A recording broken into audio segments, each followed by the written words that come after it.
Hey guys, every few months lately we keep seeing yet another new property launch near Johor CIQ and the upcoming RTS Bukit Chagar, CTC SkyOne, Majestic Gen Rise, RNF Phase 3, Causeway Square, Summer Suite, one after another.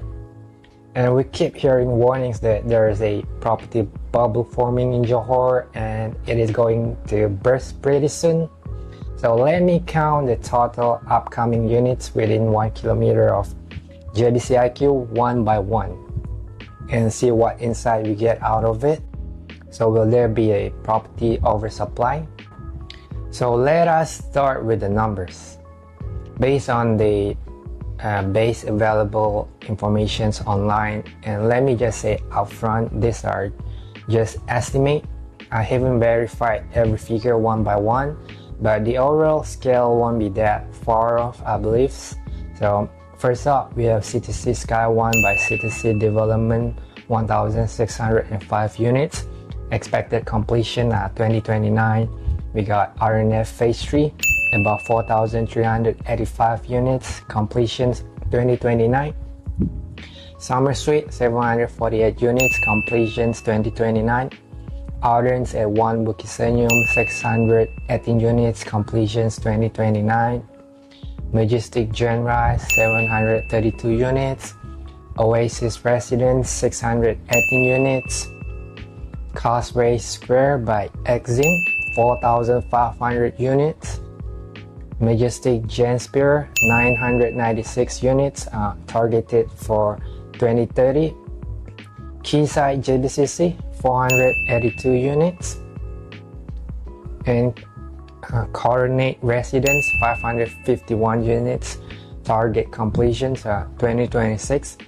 UOA Residence, 786 units, completions, expected completions 2029, and the upcoming mega Sunway transit oriented development at RTS, numbers yet to be confirmed.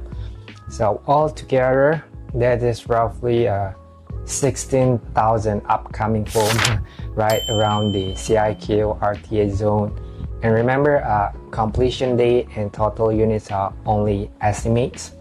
So within roughly 1 kilometer of CIQ and the upcoming RTS Bukit Chagar, we are looking at about 16,000 new unit launchings are completing between 2026 and 2030. Mostly in 2029. So now to understand whether that is a lot or not, we need to.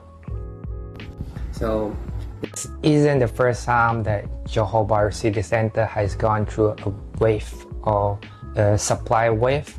So let us look at the existing supply within the same 1 kilometer radius. We have completed projects like RNF Princess Cove Phase 1, the Asaka, SKS Pavilion Residences, Tri Tower, so many of which were completed around 2018. Similar story 1 decade later, 2029. So RNF changed the local property game with massive supply in Phase 1 and subsequently Phase 2. With more than 7,000 units combined. So, but fun fact, right now supply isn't enough to meet rental demand. So we are seeing rent rate around this area moving up at faster than usual pace. Back then, most projects were what I would call it pocket development, smaller in scale until RNF entered the market and built at a massive level. And yes, the market took a few years to absorb the supply. So now the question everyone is asking, are we heading into another property oversupply, another property cycle repeating the past? So here we are again, another wave coming. The $1 million question is, will this time be different? My personal view, yes, this time it is different, but it also depends on how you or we define the markets. See, if I focus mainly on properties within 1 kilometer of CIQ and RTS, because beyond that distance, it is actually a different buyer profile. People who still want the JB Singapore story, but maybe prefer a quieter area, bigger layout, or lower PSF pricing, and mainly for on-stay. But within 1 kilometer, that is the RTS micro story, and I think that is a whole different story. So let me explain why I'm optimistic.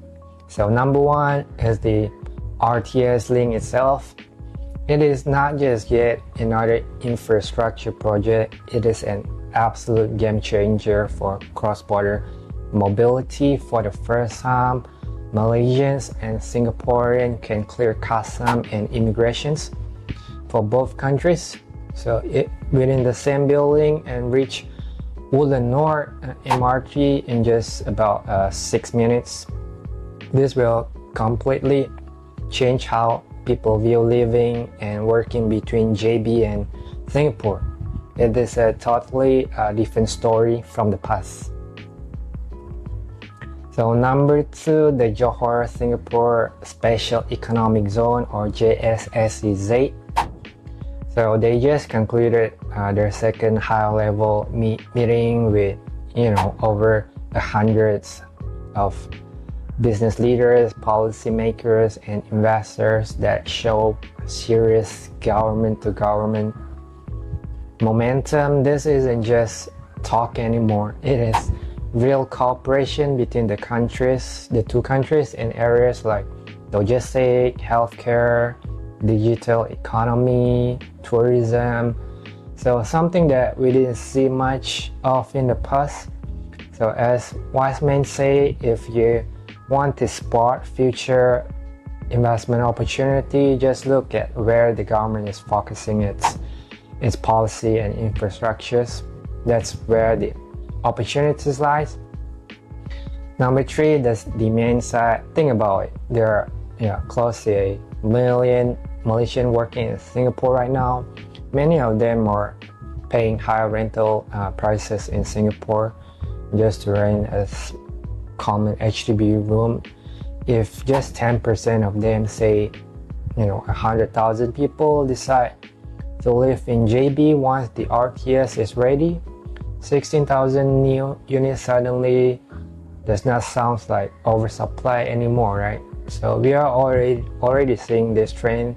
So data shows that buyers for recent launches near CIQ are mainly Malaysians working in Singapore, not foreigners. So once the remaining bystanders see that it is real, that they can save significantly by living in JB while working in Singapore, we'll likely see a massive demand, provided the RTS operate efficiently and the expansion in Woodland checkpoint continue to ease movement between the two borders. By the way, just check out the link below where I shared my thought on the key demand drivers for Johor Bahru as well as the potential risks. I actually hit a home run with one of the policy risks I mentioned earlier, where with the recent proposed increase in stamp duty for the foreign property buyers in Malaysia. So now, of course, let us be realistic. Even with all these positive drivers, there's no denying that 16,000 unit supply is massive with a half-proven demand thesis. So it is important for property buyers, especially investors, to do extra homework, even within the same building itself. Things like the facing, whether it is sea view, the layout efficiency, or dual key design can make a huge difference in the interest in the rental and resale demand. So unit with a larger build-up but with higher absolute prices may take longer to sell. Listen to RTS, quality of facility, developer track record. All these things matter. Some project will do well, others will take time to move. So do your homework. The big picture is this. We are, I believe, no longer just talking about oversupply in Johor Bahru. We are talking about urban transformations. Johor Bahru City Center is slowly evolving into a true cross-border metropolitan area with Singapore cooperations. So I heard someone say before, Johor relies too much on Singapore. If Singapore sneezes, Johor will catch a cold. So well, my view if Singapore isn't doing well, then probably Southeast Asia as a whole isn't doing well, either not just Johor or Malaysia. And Singapore has proven itself not just regionally but globally. So having Singapore as part of Johor growth story, I believe it is a good thing. So will there be property oversupply and the bubble gonna burst? What do you think? So please click like and subscribe to stay up to date with Johor Property Insights. Thank you for watching.